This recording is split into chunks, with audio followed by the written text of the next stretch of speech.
मेरा नाम मनोज सोलंकी है। मैं कुकमा गांव से हूं और मेरा तहसील है भूज है, डिस्ट्रिक्ट कच्छ है और गुजरात। मेरा जो क्षेत्र है वो सूखा क्षेत्र है। वहाँ क्लाइमेट जो है वो सूखा क्लाइमेट रहता है और वहाँ बारिश कम है, गर्मी ज़्यादा रहती है, ठंडी भी ज़्यादा रहती है। हमारे यहाँ पानी का उपलब्धि ग्राउंड वाटर है, ज़मीन से बोरवेल करके हम पानी का उपयोग करते हैं। हमारी जो मिट्टी है वो सैंडस्टोन है, रेतीली है। ज़्यादातर उसका कलर है वो सफ़ेदी के ऊपर है और फ्री फ्लो रहती है।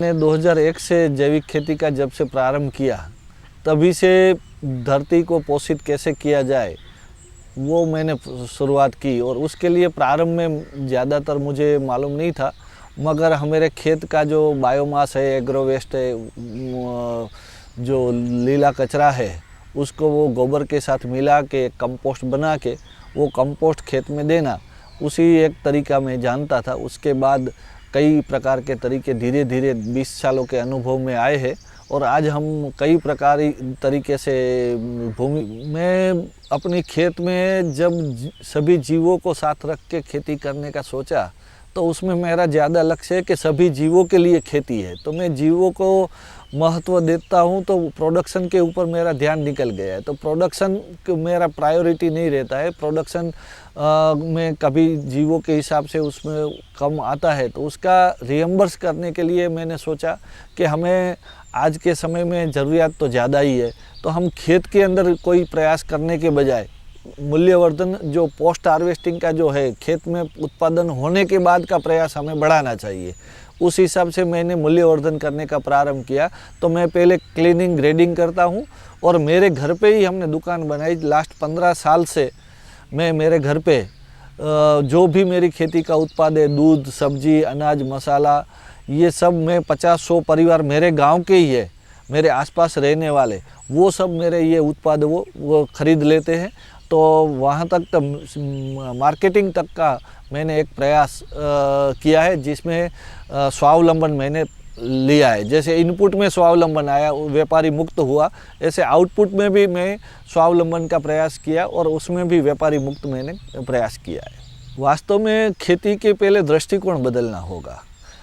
पहले जो खेती है वो किसान ऐसा समझता है कि मैं खेती कर रहा हूँ, वास्तव में खेती है वो किसान नहीं कर सकता। खेती किसान भागीदारी कर सकता है, खेती तो प्रकृति के सभी जीव मिलके ही हो सकती है। ये बात किसानों को स्पष्ट होने की ज़रूरत है। दूसरी बात है कि आज किसान का प्रयास है वो पौधे को पोषण देने के क्रम में लगा है, पौधे को क्या चाहिए वो सोचता है। वास्तव में खेती की सही पद्धति ये है कि ज़मीन को क्या चाहिए वो दो, पौधे को खुद ब खुद उसमें से जो चाहिए वो ले लेगा। और तीसरी चीज़ है कि हम ज़्यादातर कंटेंट के ऊपर ध्यान देते हैं कि तत्व, मिनरल्स, खनिज द्रव्य देने का प्रयास ज़्यादा करते हैं। वास्तव में ज़मीन की फिजिकल कंडीशन को ठीक करने की ज़रूरत है। अगर हमारी ज़मीन का पीएच न्यूट्रल है, ज़मीन की फिजिकल कंडीशन अच्छी है, तो आप धीरे धीरे उसमें माइक्रोबियल कंडीशन भी अच्छी हो जाएगी। जैसे ही माइक्रोबियल कंडीशन अच्छी हुई तो ज़मीन तो खनिजों से भरी पड़ी है, खनिज द्रव्य उसमें है, उसको सिर्फ अवेलेबल फॉर्म में लाने के लिए जो माइक्रो एक्टिविटी की नीड है वो मिलने से कोई खनिज द्रव्य देने की ज़रूरत नहीं है। ज़मीन में से खनिज द्रव्य मिलने लगेंगे और जब पौधा है वो पोषित होने लगेगा। तो पहला हमारा क्रम होना चाहिए कि हमारी ज़मीन का फिजिकल कंडीशन ठीक रहे। उसके लिए ज़मीन नरम होनी चाहिए, ज़मीन दाने वाली होनी चाहिए और ज़मीन का पीएच है वो न्यूट्रल होने चाहिए। ये तीन चीज़ ठीक होने से ज़मीन के अंदर हवा का इरेजन होता है, वाटर होल्डिंग ह्यूमस बढ़ता है, ऑर्गेनिक कार्बन भी बढ़ता है। तो पानी की रिक्वायरमेंट जैसे जैसे कम हो जाएगी उसी तरह ज़मीन और ठीक हो जाएगी और स्वस्थता ज़मीन में आती जाएगी और पौधे में भी आती जाएगी। तो ये उल्टा क्रम से हम चल रहे हैं। हमने कभी फिजिकल कंडीशन का, प्रत्यक्ष भूमि की स्थिति का कभी देखा भी नहीं है और उसके बारे में कुछ काम भी नहीं किया है। हमने आज भी हम 3 तत्व ही डालते हैं, जबकि विज्ञान बोलता है कि 18 तत्व चाहिए। आज किसान 18 तत्व कहीं डालता ही नहीं है और बाज़ार में जो चाहिए वो चलता है।